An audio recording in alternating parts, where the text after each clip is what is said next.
আজ বলা মাত্রই লক্ষ্মী ছেলের মতো পড়াশোনায় মন দিয়ে দিয়েছে সকাল সকাল। কিন্তু শর্ত একটাই ছিল, মা আমি আজকে ছাদ বাগানে পড়াশোনা করতে বসবো। আর আমিও এক কথায় রাজি হয়ে গেলাম। তার কারণ হচ্ছে আজকে চারিদিকটা বেশ মেঘলা ওয়েদার, ঠান্ডা ঠান্ডা ছিল। সেই কারণের জন্য সকালবেলায় তো সেইভাবে ছাদ বাগানে এসে সময় দিতে পারি না, তাই সেদিক থেকে আমার একটু সুবিধেই হলো। ওকে পড়াশোনা করতে দিয়ে চারিদিকটা একটু চোখ বুলিয়ে তো অন্তত দেখতে পারবো, এতেই আমার শান্তি।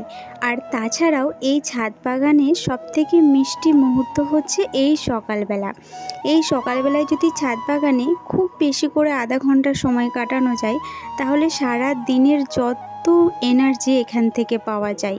ছাদ বাগানের সবথেকে মিষ্টি মুহূর্ত হচ্ছে এই মিষ্টি সকালবেলা, যখন সূর্যের মিষ্টি আলো এই ছাদ বাগানে এসে পড়ে, তখন সেই মুহূর্তে প্রত্যেকটা গাছে গাছে নানান রঙের ফুল ফুটে ওঠে, পাখির কলরব শোনা যায়, প্রজাপতির আনাগোনা হয় এই ছাদ বাগানে।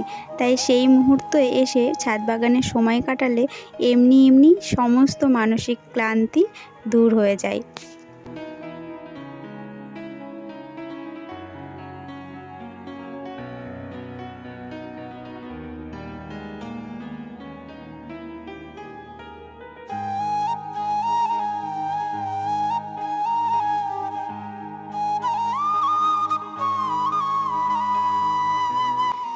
গ্রীষ্মের ছাদ বাগানে আমার গুটি গুটি পায়ে সমস্ত ফুলেদের আগমন হচ্ছে। এই শ্বেতকাঞ্চন গাছেও কুড়ি চলে এসেছে।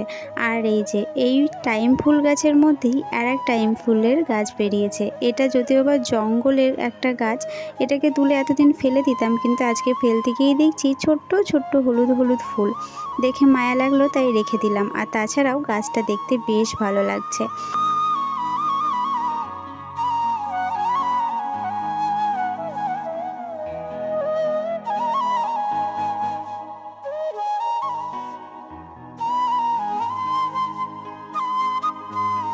দেখতে দেখতে বেশ অনেকগুলোই গোলাপ গাছ করে ফেলেছি আমার ছাদ বাগানে, কিন্তু এদের যত্ন ঠিক মতো করতে পারছি না, তাই এদের অবস্থা ভীষণ খারাপ। টুকটাক করে ফুল দিয়ে চলেছে, কিন্তু ভীষণ দুর্বল।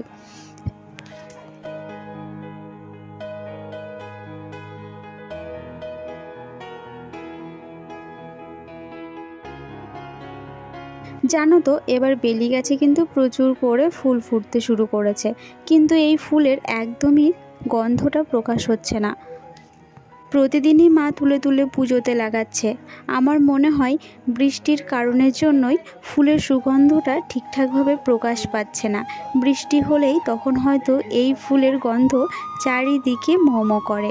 আপাতত বেলি গাছের গোড়ায় একটা অলকানন্দা ফুলের চারা বেরিয়েছে, হলুদ রঙের ফুল হয় গাছটিতে। আমি অলকানন্দা বললাম, কিন্তু আমি কিন্তু সঠিক জানি না, আমি অলকানন্দা নামেই চিনি। যদি তোমরা এই গাছটার অন্য কোনো নাম জানো, আমাকে কমেন্টে কিন্তু প্লিজ জানিও। আমার কাছে বড় কোনো জায়গা না থাকায় আপাতত এই অলকানন্দা গাছটাকে তুলে ছোট্ট একটা গ্রো ব্যাগে বসিয়ে দেবো। তারপর বেশ কিছুটা বড় হলে তখন বড় কোনো জায়গাতে তাকে বসাবো।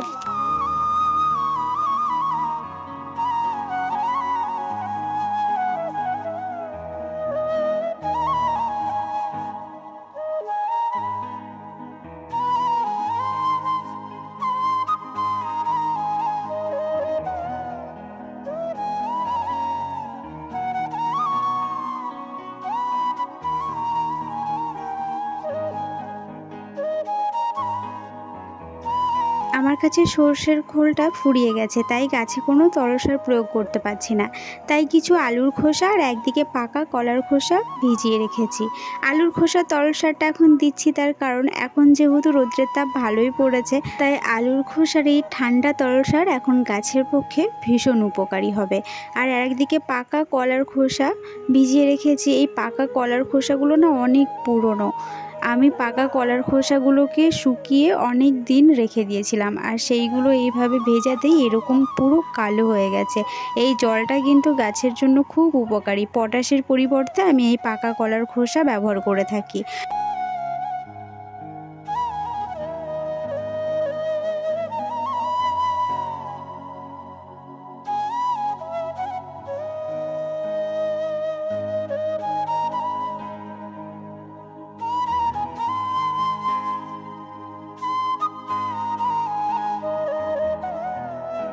এদিকে এই বাগানবিলাস গাছের কাটিংগুলো যে আমি কবে এর মধ্যে লাগিয়ে রেখেছি আমি নিজেই মনে করতে পারছি না।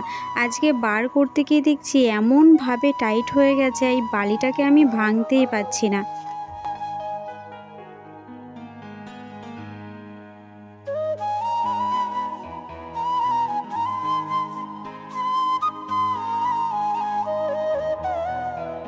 কাটিংগুলো বার করে দেখছি দুটোতে চারা হয়ে গেছে, আর বাদ বাকি 3টে কাটিংয়ে এখনও শিকড় আসেনি। আপাতত এইগুলোকে আমি ওয়ান টাইম গ্লাসের মধ্যে বসিয়ে দেবো আর কিছু গ্রো ব্যাগের মধ্যে বসিয়ে দেবো।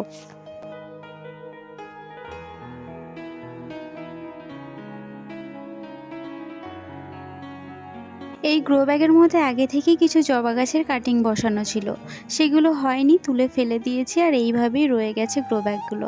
আর এখন এই বাগানবিলাসের কাটিংগুলো বসিয়ে দিলাম। যে দুটোতে শিকড় এসেছে সেই দুটো গ্রো ব্যাগে বসিয়ে দিলাম, আর যেগুলোতে শিকড় এখনও আসেনি সেগুলোকে ওয়ান টাইম গ্লাসের মধ্যে বসিয়ে দিলাম।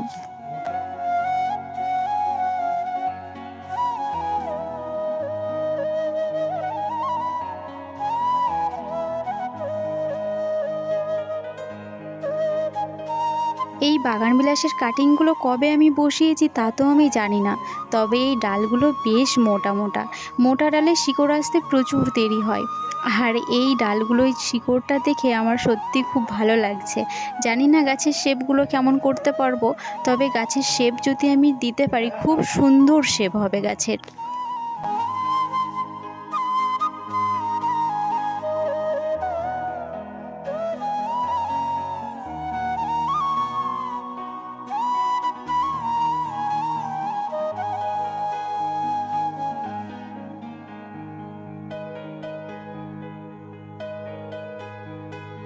আজকের মতো এই পর্যন্তই। আজকের ভিডিওটা যদি কিছু ভালো লাগে তাহলে প্লিজ একটা লাইক করে দিও, কমেন্টে লিখে জানিও, আর আমার চ্যানেলে নতুন বন্ধু হলে প্লিজ চ্যানেলটিকে সাবস্ক্রাইব করে নিও। আজকের মতো তবে আসি, টাটা।